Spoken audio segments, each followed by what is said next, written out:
kemarin saya bertemu dengan sebagian kaum madhabiyah, ta'assub madhabiyah. Lalu di antara pembicaraannya, dia melecehkan Imam Ahmad bin Hanbal atau merendahkan Imam Ahmad bin Hanbal. Maka saya tegur, tidak boleh merendahkan seperti itu. Tahukah antum siapa Imam Ahmad itu? Imam Ahlus Sunnah dan seterusnya. Dia katakan, iya, masyarakat kita di Indonesia ini kan hanya kenal Syafi'i. Saya jawab, mereka tidak tahu Syafi'i. Kalau mereka kenal Syafi'i, kalau mereka ngikutin Syafi'i, mereka berada dalam sunnah. Mereka hanya kenal nama, tapi tidak tahu siapa Syafi'i. Apa akidahnya Syafi'i? Apa amalnya Syafi'i? Itu.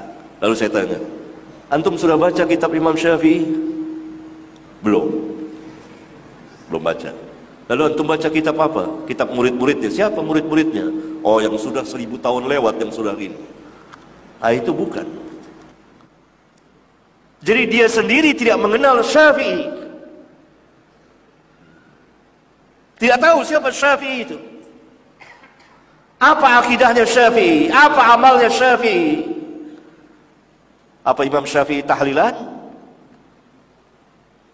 Imam Syafi'i zikir-zikir rame-rame, kemudian salaman-salaman. Walhal di kitabnya Imam Syafi'i mengatakan bahwa imam dan makmum hendaklah masing-masing berzikir dengan suara yang sir terdengar oleh dia.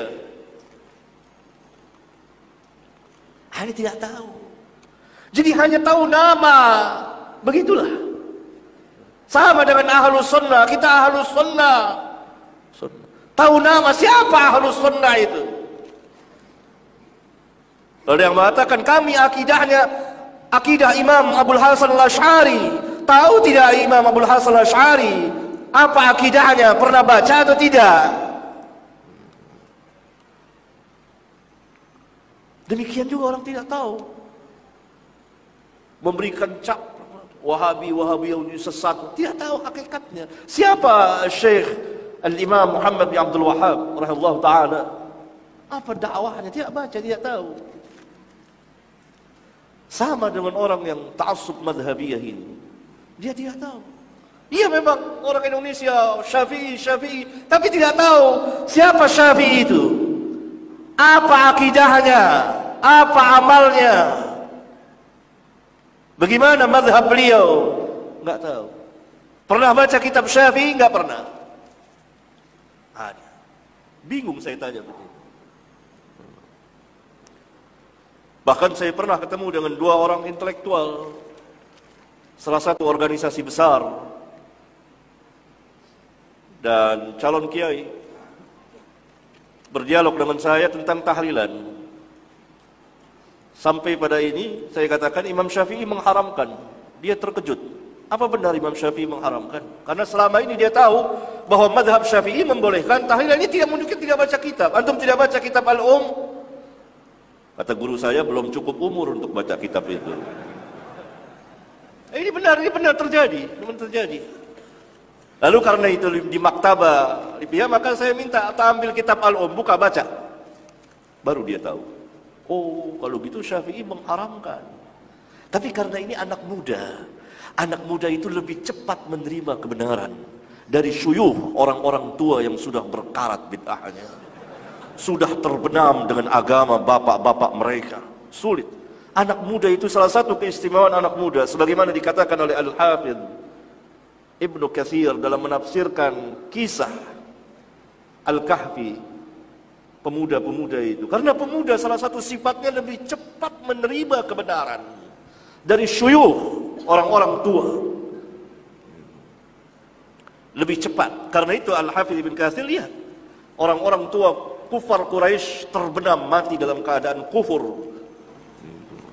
Pemuda-pemudanya masuk Islam. Nah, pemuda ini cepat, dia terkejut dan mau menerima. Falillahil hamd. Beda dengan orang yang saya temui semalam, syekh tua, susah berkarat dengan bid'ah. Jangan kecil hati orang-orang tua. Gitu. Jadi orang banyak mengenal nama tapi tidak hakikinya, tidak tahu. Karena itu belajar.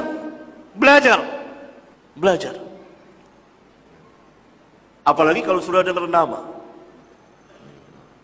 sudah tolak dulu. Ini nama, Ibnu Taimiyah. Ini jangan. Dia nggak baca apa isinya. Pernah salah seorang ustadz, guru saya, kalau temannya para kiai, dia kasih kitab Syekhul Islam Ibnu Taimiyah, tapi ditutup namanya dihilangin, difotokopi kitabnya. Disuruh bacalah para kiai itu. Bagus nggak nih kitab? Bagus nih, penuh ayat. Selama ini kan membuktikan mereka ini hanya dengar taklid saja dari mulut ke mulut. Ibnu Taimiyah sesat. Tapi tidak baca, dibuktikan waktu itu. Saya diceritakan, dikopikanlah bukunya. Baca. Coba baca, bagus nggak buku ini? Tidak dikasih tahu siapa penulisnya. Baca, karena mereka para kiai bisa bahasa Arab. Bagaimana? Setelah berapa waktu tanya, bagaimana? Bagus nggak? Bagus. Semuanya ayat Al-Quran, hadis, bagus. Ayatnya. Berarti ketika mereka baca dan hatinya belum tidak marah dan memang betul-betul ingin belajar, Allah berikan hidayah bisa. Dan ini hakiki yang sebenarnya. Orang harus duduk dulu. Apa? Jadi orang tuduh ini Salafi, Wahabi, ini sesat. Dia tidak tahu dari mulut ke mulut. Duduk di majelisnya, bersoal jawab. Apa benar seperti itu? Tuduhan, fitnahan dari mulut ke mulut. Dan sanadnya dhaif, sangat lemah. Bahkan sebagian besarnya maudhu. Karena diriwayatkan oleh orang-orang pendusta, pembohong. Bahkan sebagiannya tidak ada asal usulnya, beredar seperti itu. Fitnahan, tuduhan, beragam, bermacam tuduhan. Karena mereka nggak tahu. Hanya pengakuan, seperti orang aku Indonesia, Malaysia, Brunei, madhabnya Syafi'i. Apa benar Syafi'i? Muhammad bin Idris Al-Syafi'i, Al-Qurashi, orang Quraisy, Syafi'i yang mana? Nggak tahu.